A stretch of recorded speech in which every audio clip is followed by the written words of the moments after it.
بچی کہتی ہے کہ میں نماز پڑھتی ہوں تو بعض اوقات فقہی سوالات کی طرف توجہ چلے جاتی ہے کہ یہ بھی پوچھنا ہے، تو کیا حکم شرع ہوگا؟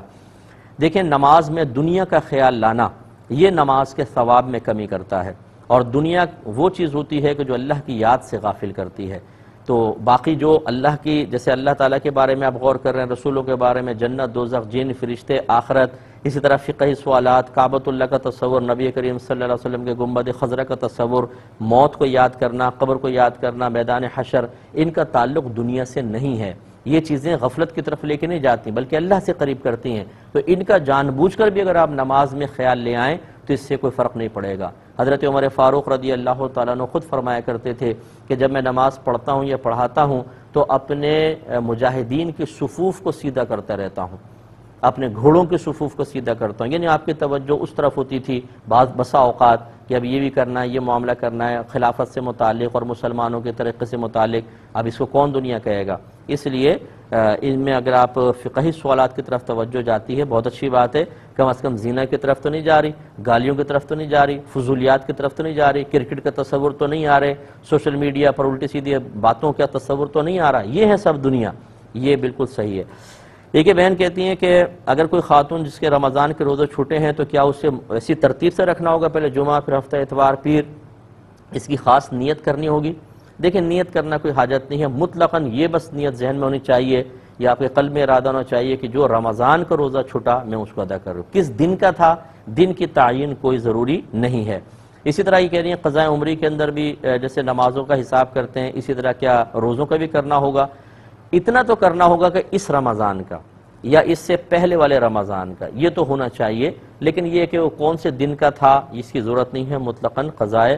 رمضان کی نیت کر سکتی ہیں۔ یہ کہتی ہیں کہ فرض کی تیسری اور چوتھی رکعت میں 3 بار سبحان اللہ کی جگہ کچھ اور بھی پڑھ سکتے ہیں کہ نہیں؟ پہلے میں لوگوں کو مسئلہ بتا دوں کہ فرض کی تیسری اور چوتھی میں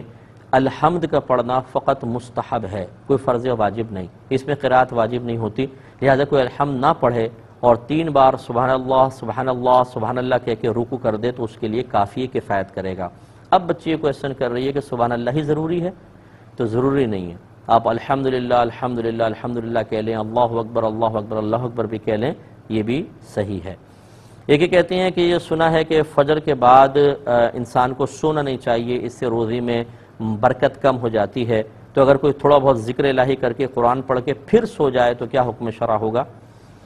دیکھیں، یہ ضروری بھی نہیں ہے کہ اگر آپ فجر کے فوراً بعد سو گئے تو ضرور آپ کو برکات سے محروم کیا جائے گا۔ اصل یہی کہنا ہے کہ وقت برکت کا ہوتا ہے، اور جب برکت کا وقت ہے تو اس سے حصہ کچھ نہ کچھ حاصل ضرور کرنا چاہیے۔ چنانچہ اگر آپ اتنا حصہ حاصل کر سکتی ہیں کہ آپ فجر کے بعد ذکر کرتی رہیں حتیٰ کہ سورج طلوع کر آئے یا مطلب تھوڑا سا بلند ہو جائے، جس کو اشراق چاشت کا وقت کہتے ہیں، تو اشراق کا وقت کہتے ہیں، تو بہت ہی بہتر ہے۔ ورنہ اگر آپ کو مثال کے طور پہ کسی کو جاب پر جانا ہے، کسی کو اسکول جانا ہے، وہ فجر کے بعد تھوڑا سا ذکر کر کے سو جاتا ہے تو انشاءاللہ اس کو برکات حاصل رہیں گی اور وہ محروم شخص نہیں کہلائے گا۔ ایلفی وغیرہ اگر ہاتھ پر لگ جائے تو مسئلہ وہی ہوتا ہے کہ ایسی کوئی بھی چیز لگ جائے جس کو چھڑانے میں حرج شدید ہو، پوری کوشش کر لی ہو، اس کے بعد وہ معاف ہوتی ہے۔ اب چاہے وضو کریں، غسل، آپ کا دونوں چیزیں کامل ہو جائیں گی۔ اور